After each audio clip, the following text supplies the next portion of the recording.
Здравствуйте! В эфире информационный выпуск Ан Шикшара. Коротко о темах в сегодняшнем выпуске. Аслан Бжаня провел встречу с делегацией Ассамблеи народов Евразии.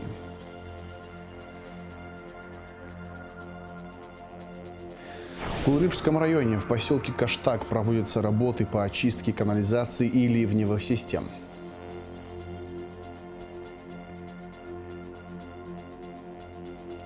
В Удауте на проспекте Героев идут реставрационные работы здания бывшей администрации и ряда других строений.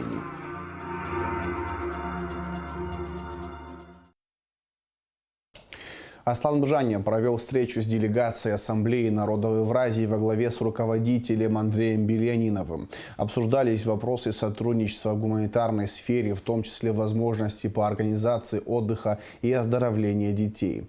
Президент заверил, что руководство страны намерено сотрудничать с организациями, чьи инициативы направлены на мир и созидание. Обед. Добро пожаловать в Абхазию.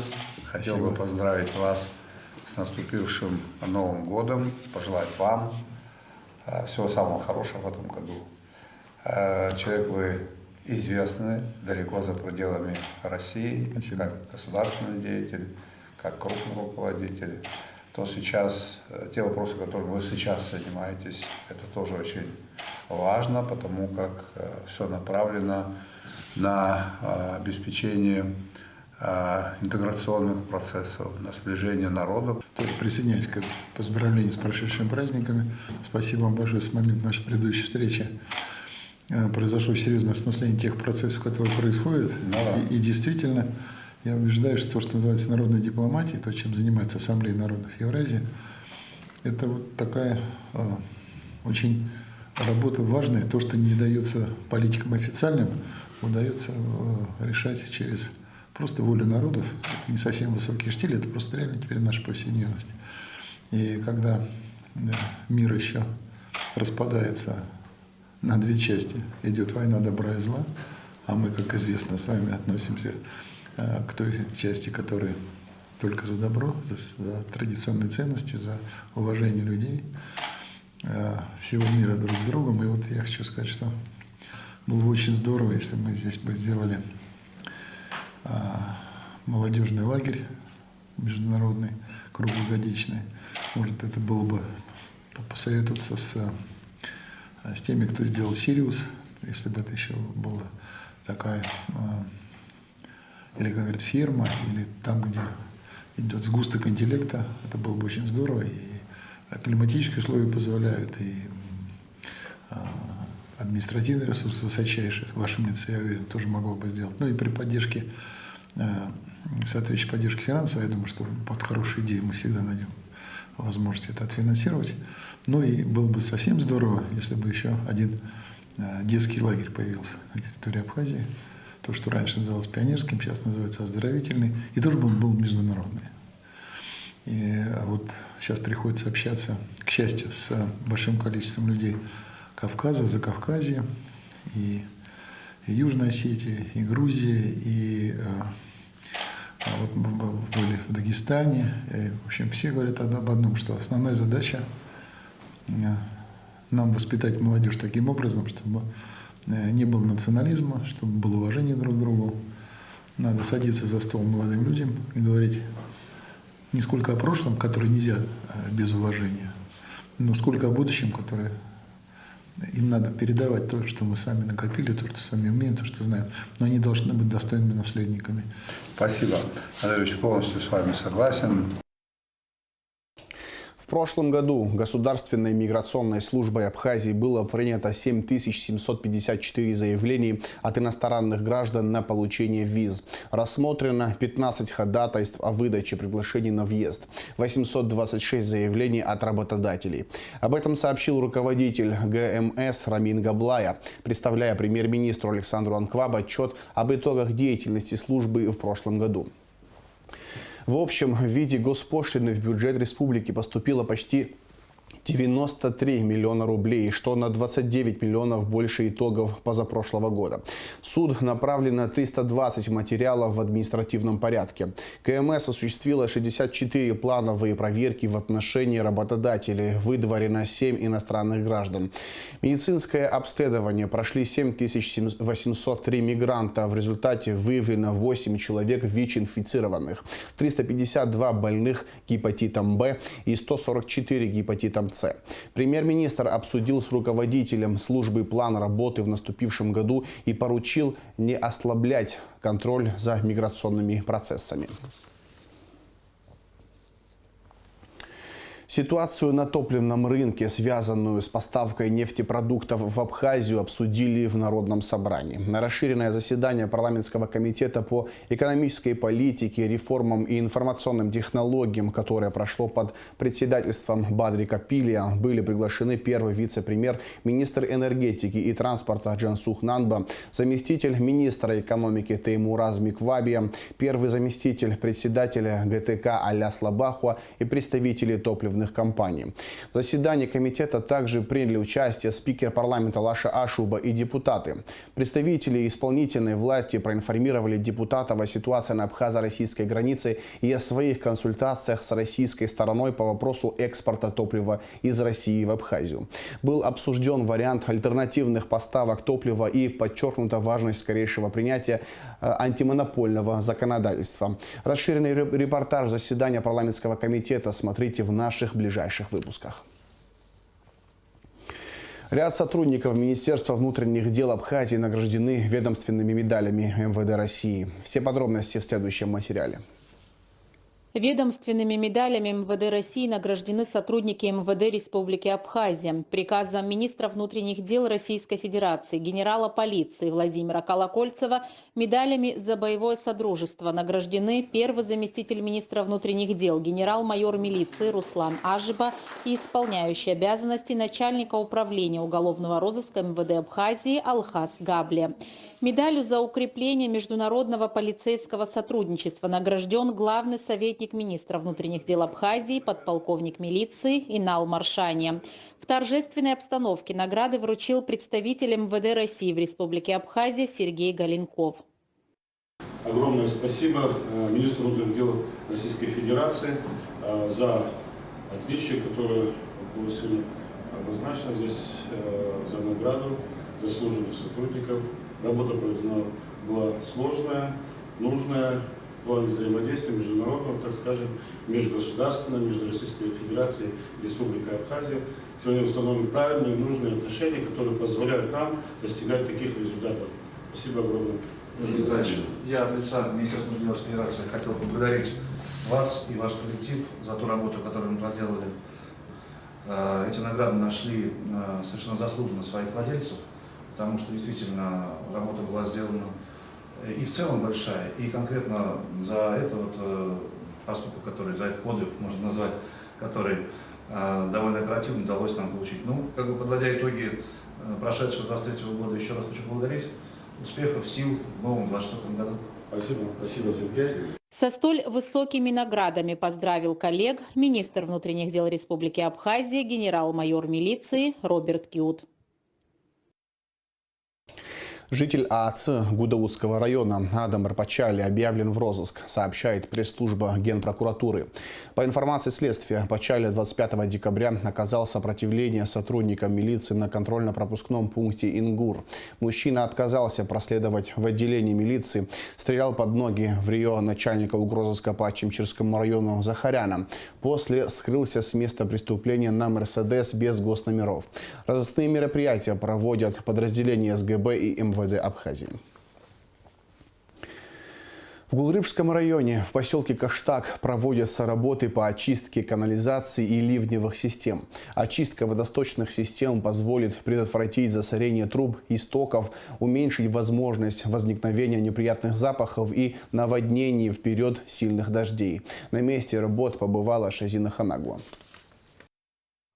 Маленькая безымянная речка, протекающая в поселке Каштак, на первый взгляд не представляет никакой опасности. Но во время проливных дождей она превращается в бурный поток, который наносит большой ущерб жителям, затапливая приусадебные участки и домовладения, оставляя за собой мусор и ил. Олег Кутеля вместе с семьей живет в поселке уже 24 года. По словам жителя, такая картина здесь нередкое явление. Вода поднялась вот так вот, здесь полностью весь двор мой залила, полностью вот здесь все, вода везде, вот это, что видите, полностью стояла, как в бассейне стояла вода. К дому подошла уже вплотную к углу, ну, сейчас уже русла нету, сейчас если такой удар будет, то дом мой зальет тоже. По силе возможности администрация технику загоняет, помогает, да, но это каждый раз копать, это как на мини-замедленного действия, когда она поднимется опять здесь. Когда надо укрепить просто, не знаю. Говорят, что будут решать, посмотрим. Всего в поселке Каштак проживают более 200 семей. Летом прошлого года река подтопила 12 домовладений. Был нанесен немалый урон. По словам главы администрации села Мачара Дениса Хаджимба, всем им была оказана финансовая помощь. Русло реки, здесь постоянно идут в этом поселке стройки, новые гостиницы строят люди, дома новые строят. Есть, где она через дворы проходит, и не без человеческого участия люди начинают сужать русло в каких-то местах, и оно, конечно, приводит вот таким вот последствиям. Ну и стихия здесь, конечно, фактор стихии, с ней не поборешься, когда уже есть стихия, с ней ничего не сделаешь, уже приходится с последствиями бороться. Было решено, не дожидаясь нового наводнения, действовать на опережение. В начале года на этом проблемном участке были начаты работы. Очистили русло реки, забитые мусором и илом трубы были вырыты. Далее необходимо провести комплексные работы по руслу реки. В 2019 году нынешний глава района тогда был депутатом парламента.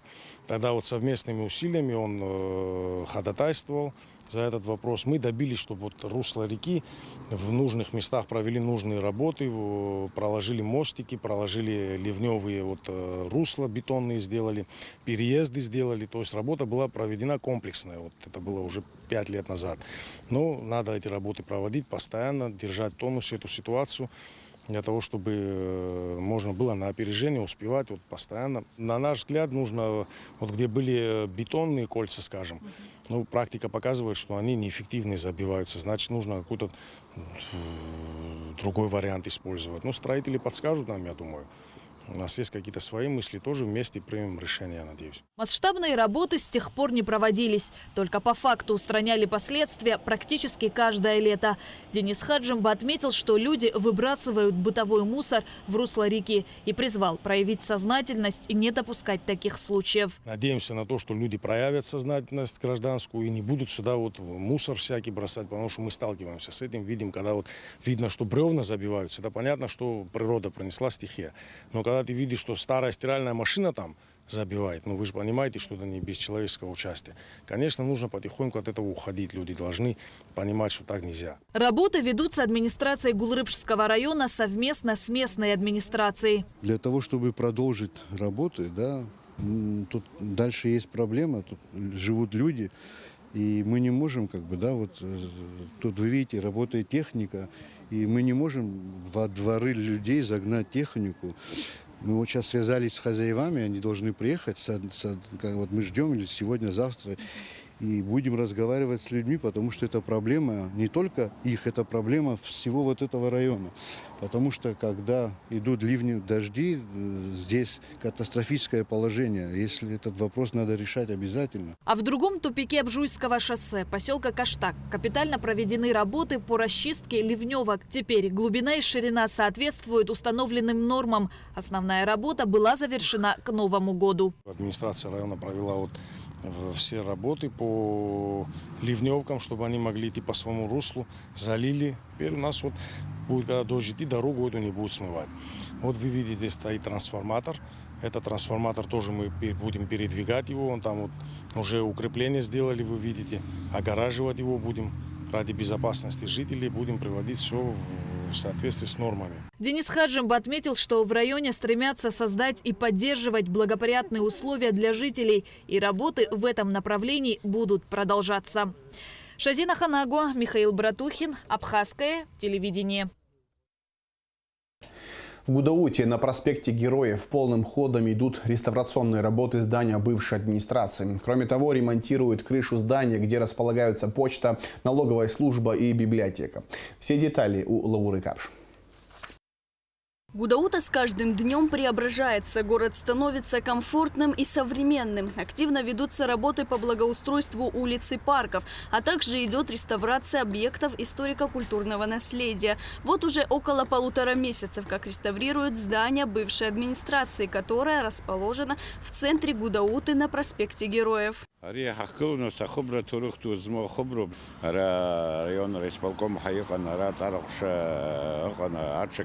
خزجراحي خد روحه سرنس جوانا سيس بخدو بيوب يجدروا كيف يمشيني جير شكزاحنا أي بيشين على حبسنا يحبر زج خطني أنا بستبزيه Владислав Григорий по حبسنا يحبر رزق يختار زبر خبره أي بيشتري مش تخنس نبرام شرخ كنا عم سكن يبليت نسيت شكر جوارجي خوج رانزا. Стоит отметить, что и после войны администрация Гудаутского района находилась именно здесь, где принимались судьбоносные решения. Однако из-за случившегося пожара пришлось перенести администрацию в другое место. В 2013 году начались восстановительные работы, но завершить их так и не удалось. Сейчас реставрация идет полным ходом, и здание обретает свой былой образ. Первый этап восстановительных работ обойдется в 19 миллионов рублей, а общая сметная стоимость 40 миллионов. Работы ведутся за счет средств местного бюджета. при рабхет якпе этапала 9 миллионов пара зосту убриан хазген на собре абхан за абри это шукургалар на собре хайсра басагана гара хамоб хагяку гот ясткуна на сатапенджер курскони чата закон схрара атана бри тарела джба Москва дагана убри схрара илагала атана бри хобрейта шукургалар харим гаква ягани чцна ашко гепенджер курза гнут шихра коги рза габри бас харим гаква бас хота гуграхам ерашиш боевски срамадаму кай закузала гавюта турохати шухой псирабасы нас вы Сходача кота шрома да чакума рызаге культура министра ги рызаги сохтой закузал хобра и так ракамадзам коишбу шишбу шабас езенхот.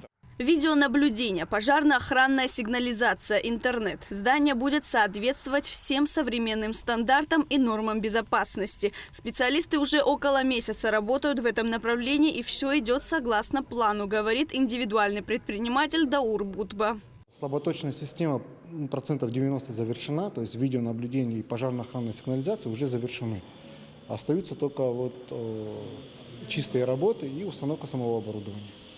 Коммуникационные работы уже все выполнены. Честно говоря, никаких пока проблем нет, пока идет все согласно графику, все четко идет.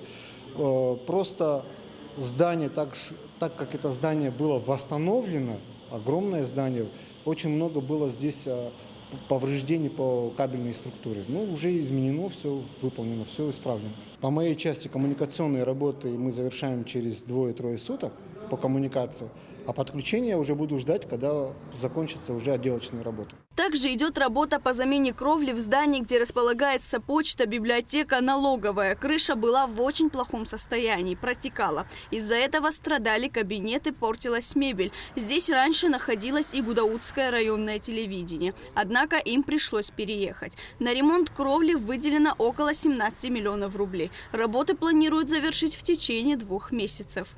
Лаура Капш, Адам Арджиня, Абхазское телевидение.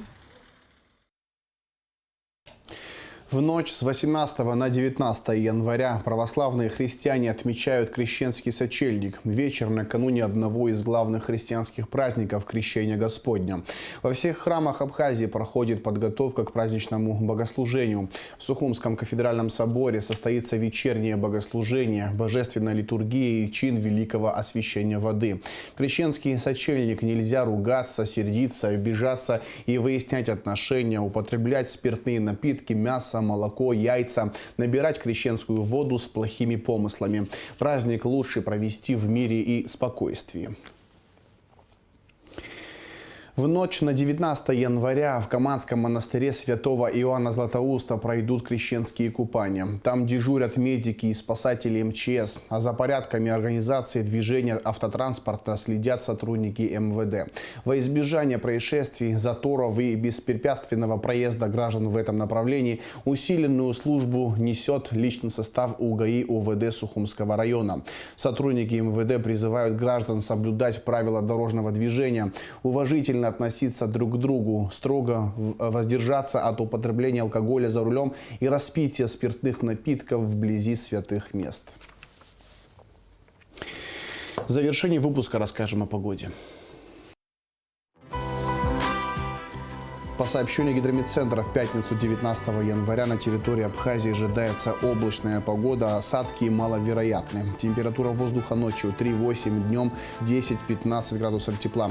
Температура морской воды плюс 11 градусов.